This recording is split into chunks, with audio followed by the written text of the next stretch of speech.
tripulação, preparado para a decolagem.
Você já sabe, mas não custa lembrar, é proibido fumar a bordo.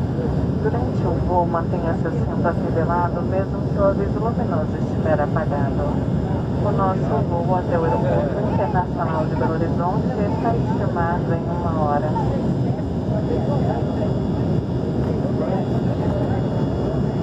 Atendendo a norma da Anvisa, não haverá serviço de bordo e nem a entrega de snacks no desembarque. Lembramos que a máscara deve ser utilizada durante todo o voo, podendo ser removida apenas para ingestão de líquidos e alimentação de clientes menores de 12 anos, idosos e pessoas com diabetes.